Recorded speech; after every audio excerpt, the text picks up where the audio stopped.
With my experience and your ambitions, let's navigate the world of business, making informed choices and capitalizing on every opportunity.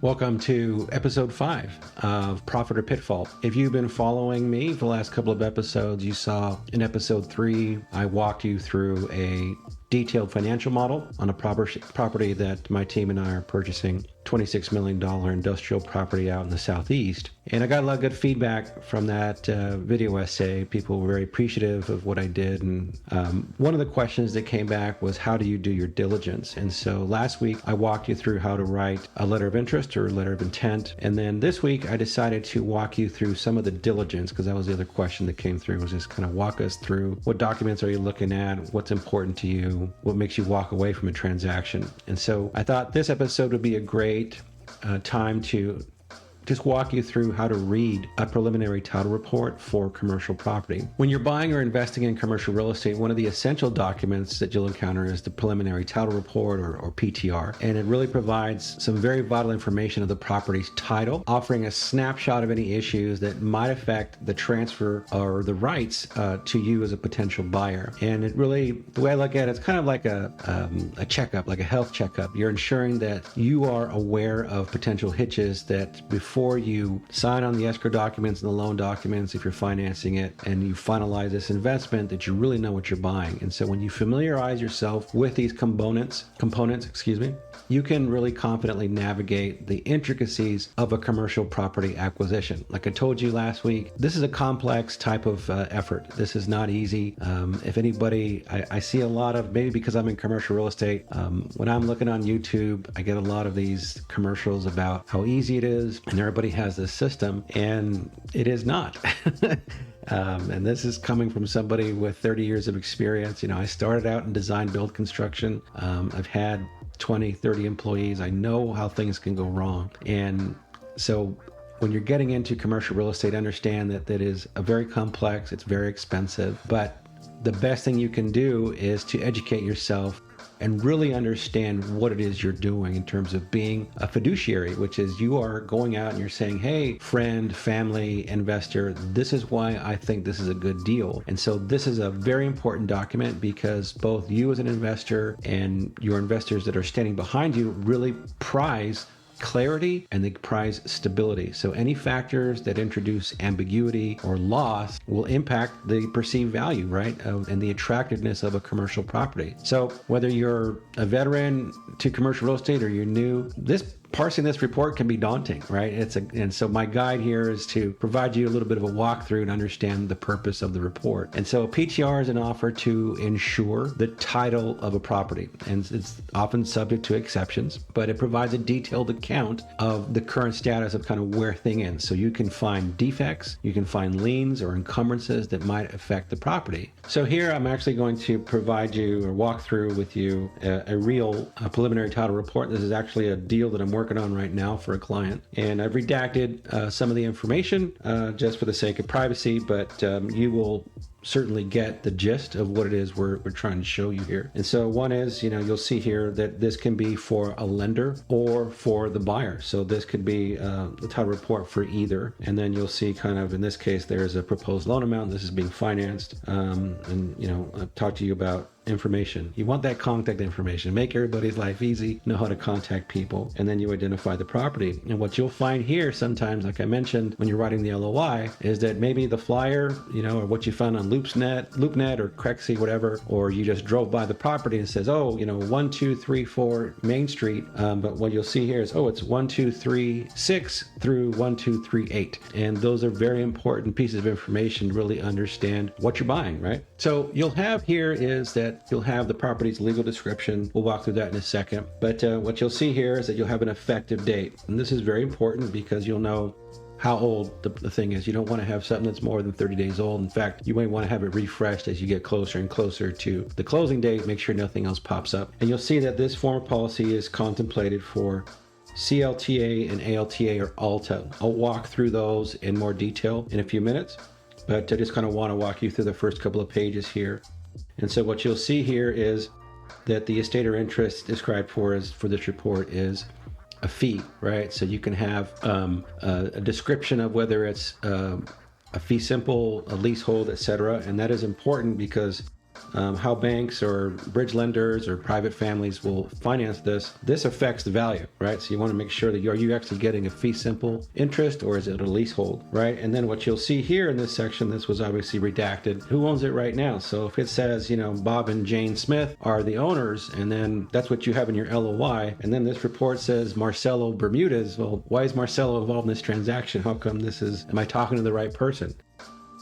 Okay, and so now you have the actual legal description. And so this is very important because you can actually use this piece of information to go and walk the property and understand, okay, here's the little, you'll see those little discs that you might see on a property. And that's where the surveyor plants their pole to kind of measure. And so you can actually use this bit of information and make sure, okay, the flyer said this, preliminary title report says this. Maybe there's a discrepancy there.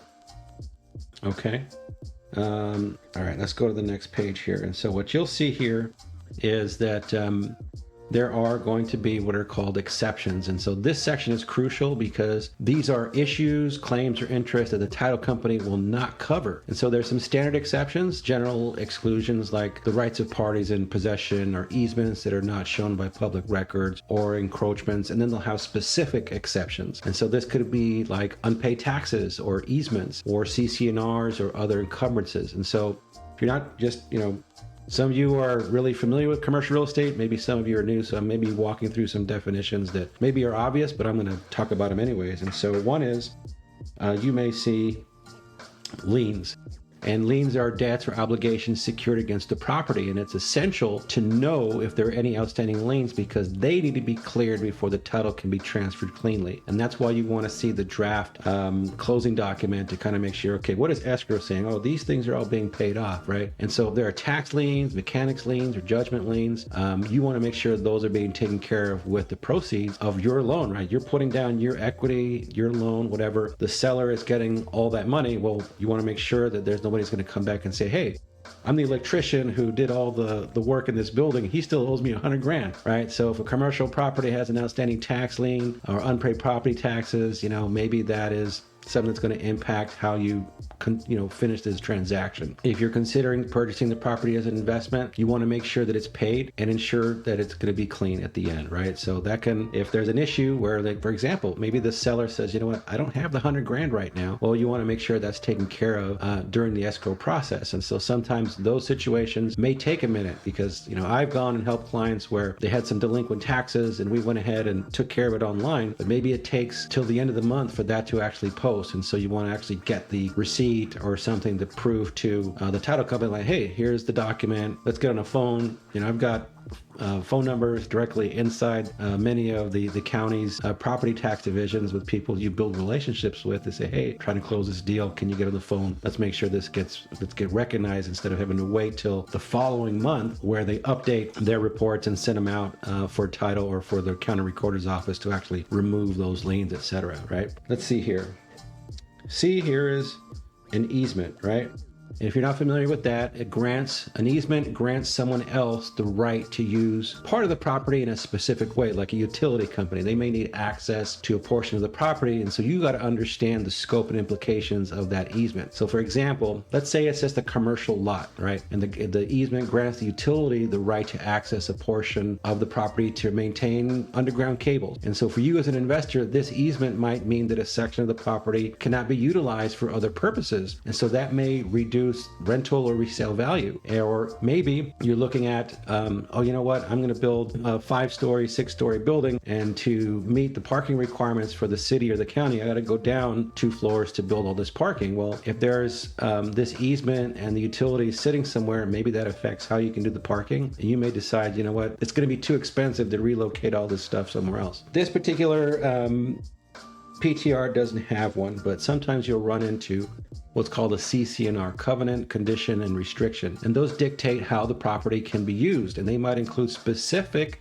building restrictions or guidelines or even aesthetic requirements, right? So certain cities, if you've been to Irvine or you've been to certain parts of Ventura County here in California, they're pretty specific on how a building needs to kind of look and feel based on how they're trying to build their city or their region. And so the CC&R in a commercial plaza might say that no businesses competing with existing tenants can lease space in the plaza, or if you're going to build something, it has to kind of have this Spanish, feel to it. And so if you're investing in this, this can be good or bad, right? On one hand, if there's a restriction on tenants that, they don't face direct competition within the plaza, that could be good. You're having a good variety of stable long-term leases. On the other hand, it could restrict the pool of potential tenants, and it may make it harder to lease those vacant units, because if you can't have a pizza place, because there's already a pizza place there, then maybe you don't want the Taekwondo place because maybe you had a bad experience with those. For a developer, that can hinder a project's attractiveness to a broader range of tenants, and maybe it'll affect its profitability. Here you'll also see, thankfully there's nothing here to worry about on this particular title, but there may be legal actions. So if there are any lawsuits or legal actions involving the property, these could be indicators of potential disputes or claims against the title, right? And so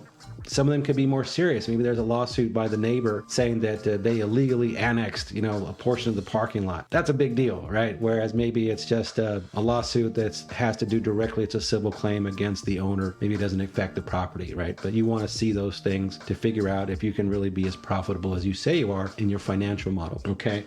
Here is one that, there's a deed of trust, right? So there's a loan outstanding for $150,000. Now, this one's from 2004. That's 19 years ago. Hopefully that's been paid off, but it's showing up. So you want to make sure that you have that discussion and say, hey, was this outstanding? Show me the reversion, show me that this was paid off. And so that way we can make sure that when this closes, that either it shows up as a line item in the closing statement that it gets getting paid off, or we can show, hey, here's a document, or we get a letter from the person who holds that deed of trust and says, yeah, I got it taken care of. We just forgot to record it. And that way you can ensure that you actually have a clean a title as possible. Okay. So let's go back to something we talked about here in the beginning, which is CLTA and ALTA, right? So there's a difference. The difference between CLTA and ALTA is one is like a standard coverage, the other one is extended. And there's an important distinction because both are designed to protect you as a buyer and the lender against potential defects. And the nature of their protections differ significantly. So for CLTA, that stands for California Land Title Association. And it's commonly used in California, but it can be seen in other jurisdictions. But it primarily protects against public record defects. And that means it ensures against things that can be identified by going to the county recorder's office and looking at public records and looking at liens and encumbrances. And so this could include somebody else who owns it, presence of recorded liens or encumbrances not listed in the property, lack of right of access to and from the property, defective recording of documents. That's happened. Maybe somebody's name wasn't spelled quite correctly and there's some concern about, there's a missing middle initial or something like that. And maybe there's two people that have the same name. It comes up. Believe me, it happens. And then there's limitations, right? There's things that they're not going to cover that would be discovered by a physical inspection or survey, or matters that are not a public record. So, if it's an older building, maybe you won't pay a surveyor to go out and actually kind of look there because you're not too concerned about it. You're buying a piece of land, you're definitely going to spend that money. For ALTA, it is the American Land Title Association. That's a national trade association that represents the title insurance industry, but that's an extended loan policy and it's a little more comprehensive than the CLTA. And so stuff that's maybe covered in standard, it goes a little bit further by insuring against certain off-record or post-policy risks, okay? So this could be unrecorded liens, discrepancies or conflicts in boundary lines. If we remember here, we looked at, how these are defined. There could be some discrepancies, right? So you don't want to make sure that you're covered there so that you're not told, well, by the way, this parking lot's not yours, okay?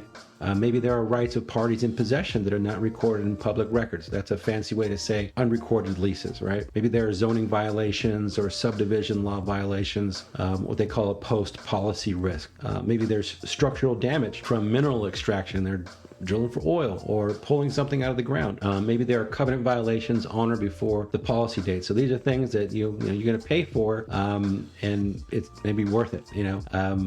Now, there are some limitations, right? So you're paying these higher premiums, but and sometimes there's going to be things that are not going to be covered, and that could be, for example, what they call exceptions or exclusions. And so there's some standard things. For example, there may be some easements that didn't show up, but it's still the city or the county or utility. Maybe there's some discrepancies in certain boundary lines by the county. Maybe there is not a lien for a service, or like I said, the electrician has said, hey, I did all the work in this building and I haven't gotten paid yet. And then there may be specific exceptions that maybe there's special taxes. This is a good one because you may be seeing more, especially in the market that we're in right now, where financing is very difficult. Banks are being very conservative. They're trying to asset manage their existing portfolio of properties that are beginning to expire. Their loans are expiring and the value is not quite there yet. And so they're maybe doing a little bit of pretend and extend, where they're saying, okay, borrower, we want to maintain this relationship with you. So we're going to extend the loan for another year. Hopefully rates will come down, or you will be able to achieve what you said you were going to do when your financial model was, get this property to 90% or 100% occupancy. But there may be the use of CPACE, commercial property assessed clean energy. That money that you got using that program doesn't sit like a second lien. It actually goes into your property tax bill. So that is something that you want to make sure you understand when you're buying a property. If the guy who's selling you the property says, oh yeah, we use CPACE, well, wow, I'm looking at my property tax bill and it's not 1% of the purchase price, it's 4%. That's a ton of money. You want to understand that that's going to be an exception here in your policy. Okay. We talked about CC&Rs, and we talked about some general exclusions. I'll just reiterate here. There may be some governmental regulations dealing with building and zoning.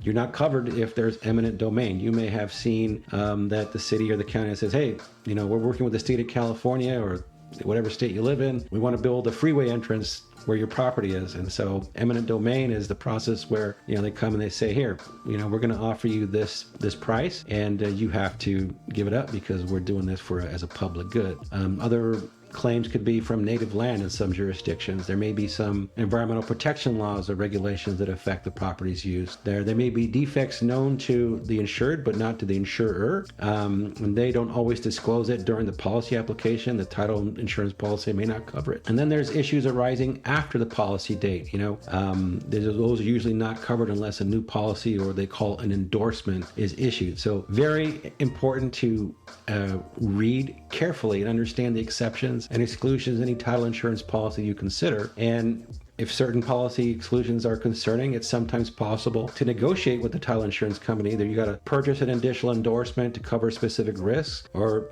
it could be a way to adjust the actual purchase price of the property because you run into this pitfall saying, hey, this is a potential problem that I don't think I should have to burden myself or my investors with. Okay, so I'll stop right there. I hope this was helpful. I think, let me just kind of go through here. I think I've covered kind of your typical things that you'll see on a preliminary title report that would help you make a good choice when you're buying a property. Thanks so much for joining me on Profit or Pitfall, and I'll see you soon. Take care.